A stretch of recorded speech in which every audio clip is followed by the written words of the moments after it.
ناظرین آداب. ہم کس چیز کے بنے ہوئے ہیں؟ انسان نے یہ سوال تو ہزاروں سال پہلے کیا تھا، لیکن اس کا جواب جدید سائنس کے آنے کے بعد ہی دینا ممکن ہو سکا. جدید سائنس سے مطلب یہ کہ آج سے 100 سال پہلے کوانٹم میکینکس کے جو اصول دریافت ہوئے تھے، ان کی روشنی میں اور ان کی مدد سے آج ہم ایٹم کو مکمل حد تک سمجھ چکے ہیں.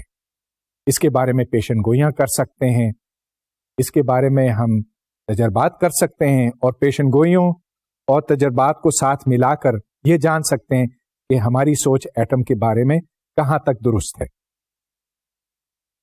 چلیے اس کو سب سے پہلے ایک تاریخی حوالے سے دیکھتے ہیں. آج سے 2500 سال پہلے ایک یونانی فلسفی جس کا نام ڈیموکریٹس تھا، اس نے یہ سوال کیا کہ فرض کیجئے میرے پاس ایک سیب ہے. اس سیب کو میں سب سے پہلے 2 میں کاٹتا ہوں، پھر اس کے جو 2 حصے بنتے ہیں ہر ایک کو میں 2 میں کاٹتا ہوں، اور یوں تقسیم کا عمل چلتا ہی اگر چلا جائے تو پھر کیا بالآخر اس کا کوئی سب سے چھوٹا حصہ رہ جائے گا کہ نہیں؟ اور ڈیموکریٹس نے اس کو ایٹوموس کا نام دیا، اور ایٹوموس کا مطلب ہے یونانی زبان میں ناقابل تقسیم. آج ہم جانتے ہیں کہ ایٹم کو مزید تقسیم کیا جا سکتا ہے اور کیا جاتا ہے، لیکن اس زمانے میں چلیے یہ بات طے ہو گئی کہ ہر چیز کا ایک سب سے چھوٹا ذرہ ہوتا ہے اور اس کو ایٹم کا نام دے دیا گیا. مسلمانوں نے بھی اس کے اوپر کافی بحث کی، اور اخوان الصفا نے یہ سوال اٹھایا کہ اگر یہ ایٹمز ہیں تو ان کے درمیان پھر کیا ہوگا، اور اس کو خلا کا نام دے دیا گیا. اور یہ طے ہوا ان کے بحث مباحثے کے نتیجے میں کہ مادے میں ایٹمز ہیں اور ایٹمز کے درمیان خلا ہے، یعنی کہ ایٹمز کی عدم موجودگی، مادے کی عدم موجودگی. اس کے بعد پھر ایک اور قدم ایک فرانسیسی سائنسدان لیووزیئر نے اٹھایا. اس نے یہ طے کیا تجربات کی مدد سے کہ جب بھی آپ کسی چیز کو جلاتے ہیں، مثال کے طور پر کوئی لکڑی ہے، تو ہاں لکڑی کا وزن پھر کم ہو جاتا ہے، لیکن اس سے جو دھواں نکلتا ہے اور جو اس سے گیسیں اوپر اٹھتی ہیں، اگر ان کے وزن کو بھی آپ شامل کر دیں تو پھر کل مادے کی مقدار، کل مادے کا وزن تبدیل نہیں ہوتا. تو this is law of conservation of matter. مگر شاید سب سے بڑی پیش رفت ایٹمز کے شعبے میں جان ڈالٹن نے کی. پھر 1803 میں جان ڈالٹن نے چند بنیادی اصول وضع کیے جن کا تعلق ایٹمز اور مادے کے ساتھ تھا. ڈالٹن نے یہ کہا کہ ہر عنصر یعنی کہ ہر ایلیمنٹ ایک جیسے ایٹمز پر مشتمل ہے، اور آپ ایک عنصر اور دوسرے عنصر میں فرق یوں کر سکتے ہیں کہ اس کے ایٹمز اس کے ایٹم سے مختلف ہیں، یہ یا تو زیادہ بھاری ہیں یا ہلکے ہیں اس کے ایٹمز کے مقابلے میں. مزید اس نے یہ کہا کہ جب اس کے اور اس کے ایٹمز آپس میں جڑ کر مرکبات بناتے ہیں، کمپاؤنڈز بناتے ہیں، تو ان کا تناسب یا تو 1 اور 2 کا، یا 1 اور 3 یا 2 اور 5 کا ہوتا ہے، گویا کہ سمپل پروپورشنز. اور جب یہ مرکبات بنتے ہیں تو ان مرکبات کی جو پراپرٹیز ہیں وہ نہ اس سے متعلق ہوں گی اور نہ ہی اس سے. مثال کے طور پر جب ہائیڈروجن اور آکسیجن دونوں گیسیں ہیں آپس میں ملتی ہیں تو ان سے پانی بنتا ہے. پانی تو لکوڈ ہے، مائع حالت میں ہے، اور یہاں H2O بنتا ہے، 2 ایٹم ہائیڈروجن کے، 1 ایٹم آکسیجن کا. اس طرح سے ڈالٹن نے کیمسٹری کی بنیاد ڈالی. ڈالٹن کے بعد ایووگیڈرو نے ایک بہت اہم اصول وضع کیا، اور اس اصول کو ایووگیڈروز ہائپوتھیسس کہا جاتا ہے. تو اس کا مطلب یہ بنتا ہے کہ اگر میرے پاس 2 گیسیں ہوں، یہاں پر ہائیڈروجن گیس ہو اور یہاں پر آکسیجن گیس ہو، تو اگر ان دونوں کا حجم برابر ہے، پریشر برابر ہے اور ٹیمپریچر برابر ہے، تو جتنے مالیکیولز یہاں پر ہیں اتنے ہی یہاں پر بھی ہوں گے.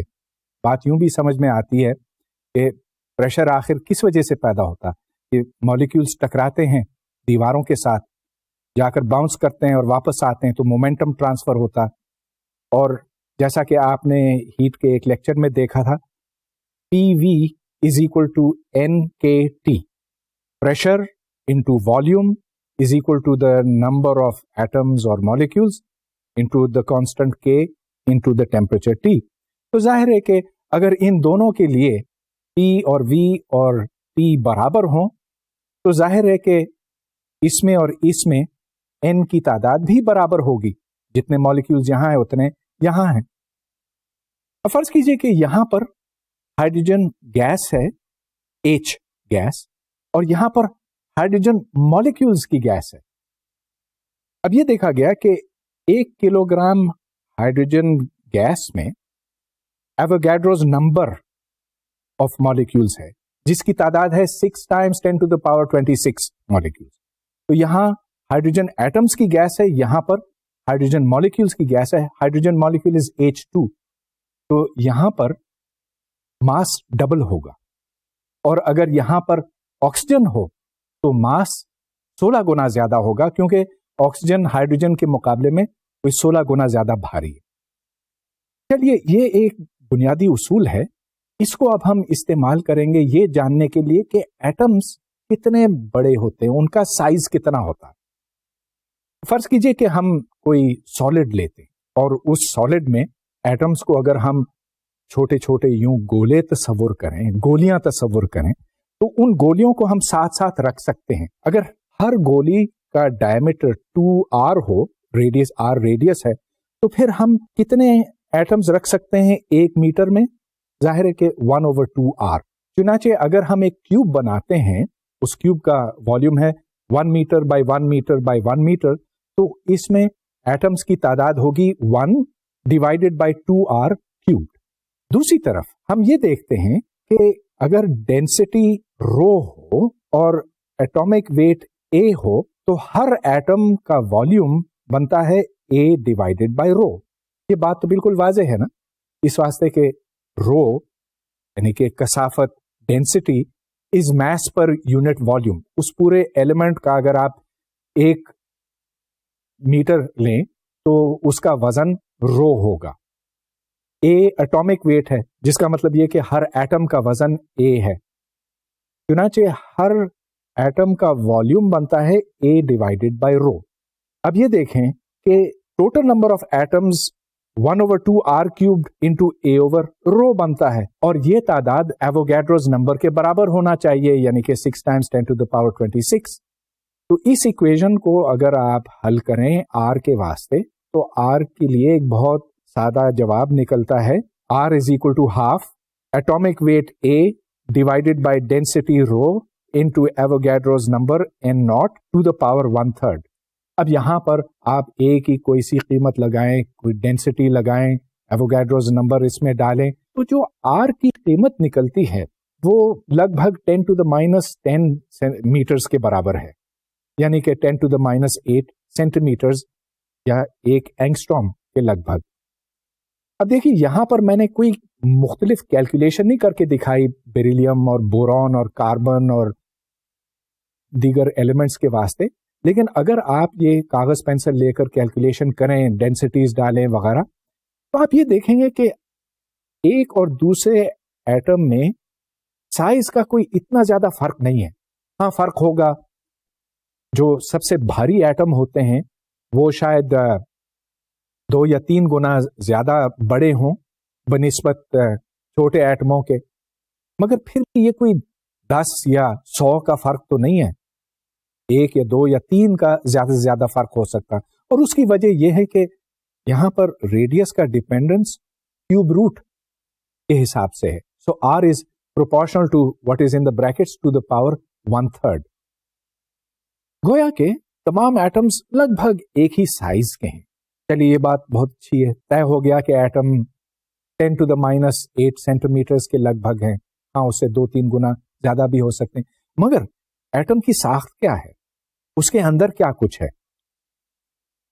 سن 1895 میں جے تھامسن نے یہ معلوم کیا کہ ہر ایٹم کے اندر الیکٹرانز ہوتے ہیں. اور یہ بات یوں بھی سمجھ میں آ سکتی ہے کہ جب آپ دو چیزوں کو یوں رگڑتے ہیں تو ایک کے اوپر چارج آ جاتا ہے, منفی چارج آتا ہے, دوسرے پہ مثبت ہوتا ہے. تو الیکٹرانز جب کسی ایٹم سے نکل جاتے ہیں تو اس کے اوپر چارج آ جاتا ہے. اس سے ایک ایٹم کا تصور سامنے آتا ہے. جے تھامسن نے اس کو پلم پڈنگ ماڈل کہا. ہم اپنے طور پہ یوں سمجھ سکتے ہیں کہ ہاں ایٹم کو نیوٹرل ہونا چاہیے, جتنے پازیٹیو چارجز ہیں اتنے نیگیٹو چارجز ہونے چاہیے, ظاہر ہے. مگر یہ چارجز کس طرح سے پھیلے ہوئے ہیں؟ جے تھامسن نے کہا کہ یہ ایک پڈنگ کی طرح ہے, ایٹم ایک پڈنگ کی طرح ہے جس میں پازیٹیو چارجز ہر طرف موجود ہیں اور کہیں کہیں پلمز ہیں جو الیکٹرانز ہیں. یا آپ یوں سمجھ لیجئے کہ ہمارے ہاں فرنی بنتی ہے اور فرنی میں اگر ہم کشمش ڈالیں تو وہ کشمش الیکٹرانز ہیں اور فرنی پروٹونز ہیں. تو it is a soup in which everything is swimming around. لہٰذا اگر ایٹم یوں ایک گولا ہے, اس میں پازیٹیو اور نیگیٹو چارجز برابر ہر طرف پھیلے ہوئے ہیں. یہ پلم پڈنگ ماڈل تھا. مگر یہ ماڈل غلط ثابت ہوا, اور اس کو غلط ثابت کرنے والا ارنسٹ رتھرفورڈ تھا. رتھرفورڈ نے سن 1911 میں ایک انتہائی اہم تجربہ کیا. اس تجربے میں الفا پارٹیکلز کا ایک منبع ہے, اور اس میں سے جو الفا پارٹیکلز نکلتے ہیں وہ سونے کی ایک پتری سے ٹکراتے ہیں. ٹکرا کر پھر کچھ سیدھے نکل جاتے ہیں, کچھ لیفٹ کی طرف جاتے ہیں, کچھ رائٹ کی طرف جاتے ہیں, مگر چند ایسے بھی ہیں جو ٹکرانے کے بعد واپس آتے ہیں. اب اس کی میں تھوڑی سی وضاحت کرنا چاہوں گا. الفا پارٹیکلز بہت بھاری پارٹیکلز ہیں. اب ہم یہ جانتے ہیں کہ الفا پارٹیکلز میں 2 پروٹونز اور 2 نیوٹرونز ہوتے ہیں, تو یہ ایک چھوٹا سا بڑا بھاری پارٹیکل ہے. یہ جا کر گولڈ فوائل سے ٹکراتا ہے. اب یہ فوائل ہے, پتری ہے, بہت باریک, بہت پتلی ہے. اس کی وجہ یہ کہ رتھرفورڈ یہ نہیں چاہتا تھا کہ الفا پارٹیکل جب کسی ایٹم سے ٹکرائے تو وہ ایٹم مزید کسی دوسرے ایٹم سے ٹکرائے, یا اس سے جو الفا پارٹیکل سکیٹر ہو کے نکلتا وہ ایک سیکنڈ سکیٹرنگ کرے. چنانچہ اس پتری کو بہت باریک, بہت پتلا رکھا گیا. خیر, تو الفا پارٹیکل آتا ہے, ایک ایٹم سے ٹکراتا ہے, اور یہ دیکھا گیا کہ بیشتر الفا پارٹیکلز تو سیدھے نکل جاتے ہیں یا بہت کم اینگل سے ٹکرا کر نکلتے ہیں, تو ڈیفلیکشن ان کا بہت کم ہوتا. مگر رتھرفورڈ کو اس بات پہ بہت حیرت ہوئی کہ بعض ایسے بھی ہیں جو ٹکرانے کے بعد واپس آ جاتے ہیں. اور اس کے الفاظ کچھ یوں تھے کہ I was as surprised as firing a gun at a piece of paper and having the bullet sent back to me. رتھرفورڈ کیوں حیران ہوا؟ اس کی وجہ یہ ہے کہ جب کوئی بھاری جسم آ کر کسی ہلکے جسم سے ٹکراتا ہے تو بھاری جسم کبھی لوٹ کے نہیں جاتا. ہلکا جسم آگے کی طرف جاتا ہے اور بھاری بھی آگے کی طرف جاتا. لیکن اگر یہ جسم کسی دوسرے بھاری جسم کے ساتھ ٹکرائے تو پھر یہ امکان بنتا ہے کہ وہ ٹکرانے کے بعد واپس چلا جائے. اس تجربے سے یہ ثابت ہوا کہ ایٹم میں کہیں ایک چھوٹا مگر بھاری مرکز ہے, کوئی ایسی گٹھلی ہے, بھاری گٹھلی, جس سے یہ الفا پارٹیکل ٹکرا کر واپس چلا جاتا. اور یوں ہمیں معلوم ہوا کہ پلم پڈنگ ماڈل غلط ہے. یہ ایسے نہیں ہو سکتا کہ پروٹونز ہر طرف پھیلے ہوئے ہوں ایٹم الیکٹرانز کے ساتھ ساتھ, بلکہ اصل ایٹم کی شکل و صورت یہ ہوگی کہ بیچ میں ایک مرکز ہے اور اس کے گرد الیکٹرانز گھومتے ہیں. یہ مرکز بہت چھوٹا ہے اور الیکٹرانز اس مرکز سے بہت دور ہیں. اب میں کچھ سائز کا اندازہ آپ کو دینا چاہتا ہوں. اگر ہم اس مرکز کو ایک کرکٹ بال جتنا رکھیں, اس کے برابر تصور کریں, تو جو نزدیکی الیکٹران ہے وہ یہاں سے کوئی 8-10 کلومیٹر دور ہے. لہذا ایک ایٹم کے اندر خالی جگہ بہت زیادہ ہے. تو آپ یہ کہہ سکتے ہیں کہ ایٹم بنیادی طور پر خالی ہے. ہاں یہاں پر مرکز ہے, وہاں پر الیکٹران ہے, درمیان میں کچھ نہیں ہے. تو رتھرفورڈ نے ایٹم کا یہ متبادل تصور, یہ متبادل تصویر پیش کیا, مگر اس تصویر میں ایک بہت بڑی خرابی ہے اور اس خرابی کو کوئی دور نہیں کر سکا. اس کا میں پہلے بھی ذکر کر چکا ہوں کہ اگر کوئی مرکز ہو جس کے گرد الیکٹران یوں گھوم رہا ہو تو یہ الیکٹران ایکسیلریٹ کرتا ہے. یہ اپنی سپیڈ بے شک نہ تبدیل کرے لیکن اس کی ویلوسٹی یعنی کہ سپیڈ کی سمت بدلتی جاتی ہے. چنانچہ یہاں ایکسیلریشن ہے اور میکسویل نے یہ بہت پہلے ثابت کر دیا تھا کہ جب بھی کوئی چارج ایکسیلریٹ کرتا ہے تو اس میں سے الیکٹرو میگنیٹک ریڈیشن نکلتی ہے. اس کی مقدار بھی ہم کیلکولیٹ کر سکتے ہیں. 2/3 E² charge squared into A². A is the acceleration. اب چونکہ یہ ایکسیلریٹ کر رہا ہے اور اس ایکسیلریشن کو ہم اسپیڈ کے ساتھ بھی ریلیٹ کر سکتے ہیں. Acceleration is equal to V² divided by R. V is the speed. تو ظاہر ہے کہ اس ایٹم میں سے ریڈیشن نکلتی چلی جائے گی اور پھر اس طرح سے اس کا دائرہ کم ہوتا چلا جائے گا. بالآخر یہ الیکٹران جا کر پروٹون یا نیوکلیس کے ساتھ لگ جائے گا, ایٹم تباہ ہو جائے گا, ختم ہو جائے گا. اب اس مسئلے کا کوئی حل نہیں تھا. تو ایک بات یہ تھی. دوسرے یہ کہ اگر ایک الیکٹران یوں گردش کرتا ہے تو اس میں سے جو روشنی نکلتی ہے, جو ریڈیشن نکلتی ہے, وہ تو پھر ہر فریکوینسی کی ہو سکتی ہے. لیکن دیکھا یہ گیا کہ جو ریڈیشن, جو روشنی ایٹموں سے نکلتی ہے وہ صرف چند مخصوص رنگوں کی ہوتی ہے. اور اس کو آپ دو طرح سے دیکھ سکتے ہیں. ایک ایکسپیریمنٹ یہ ہو سکتا ہے کہ آپ ادھر کوئی سفید روشنی کا منبع رکھیں, مثلا کوئی ٹارچ ہے یا کچھ اور پھر یہ ایک گیس میں سے گزرتی ہے تو یہاں سے لائٹ ایٹمز کے ساتھ ٹکرا کر پھر کسی منشور میں سے گزر کر ایک اسکرین پر آ کر لگتی ہے اور آپ یہ دیکھتے ہیں کہ صرف چند مخصوص رنگ اس میں موجود نہیں ہے. اس کو ایبزارپشن اسپیکٹرم کہتے ہیں. تو ایٹم صرف چند مخصوص فریکوینسیز کو ایبزارب کر سکتا ہے. اور اسی طرح سے جب آپ کسی گیس کو گرم کرتے ہیں, مثال کے طور پہ ہائیڈروجن ہے, آکسیجن ہے یا کوئی اور, تو اس میں سے جو رنگ نکلتے ہیں, جو فریکوینسیز نکلتی ہیں, وہ صرف چند ہی ہوتی ہیں. تو اس کو ہم ایمیشن اسپیکٹرم کہتے ہیں. اب رتھرفورڈ کا یہ ایٹم نہ ایبزارپشن کو اور نہ ایمیشن کو ایکسپلین کر سکتا ہے. اور اس سے بڑی بات یہ کہ اس سے جو روشنی نکلتی وہ تو ایٹم کو پھر تباہ کر دیتی. چنانچہ اس صدی کے شروع میں یعنی کہ 20ویں صدی کی شروع میں یہ ایک ایسا معمہ تھا جس کا کوئی حل ہی نہیں تھا. اور یہاں پر پھر نیلز بور نے اپنی تھیوری پیش کی ایٹم کے بارے میں. اور نیلز بور کی توجہ یہ تھی کہ کیونکہ الیکٹران ایک لہر بھی ہے اور اس لہر کی ویو لینتھ لیمڈا اگر کہا جائے تو lambda is equal to H Planck's constant divided by the momentum of the electron جو ایم وی ہے. لہذا نیلز بور نے یہ کہا کہ کوئی سا آربٹ دیکھیں, اس آربٹ میں اگر ایک complete number of waves fit کی جا سکیں تو پھر یہاں سے ریڈیشن نہیں نکلے گی اور ایٹم مستحکم ہوگا, یہ کولیپس کا شکار نہیں ہوگا. اس نے یہ کہا کہ دیکھیں مجھے نہیں پتا کہ ایسا کیوں ہے, لیکن چلیے میں ایک مفروضے کے طور پر اگر اس کو قبول کروں کہ اس میں کمپلیٹ نمبر آف ویوز ہونی چاہیے تو دیکھتے ہیں کہ پھر اس سے کیا نتائج برآمد ہوتے ہیں. آخر سائنس میں اسی طرح سے تو کام چلتا ہے نا کہ آپ کو اصل وجہ شاید نہ پتا ہو لیکن آپ کوئی گیس کرتے ہیں, کوئی مفروضہ قائم کرتے ہیں اور دیکھتے ہیں کہ پھر اس سے آپ کو کیا ایکسپیریمنٹل ریزلٹس مل سکتے ہیں, آپ کی پیشن گوئی کیا ہے.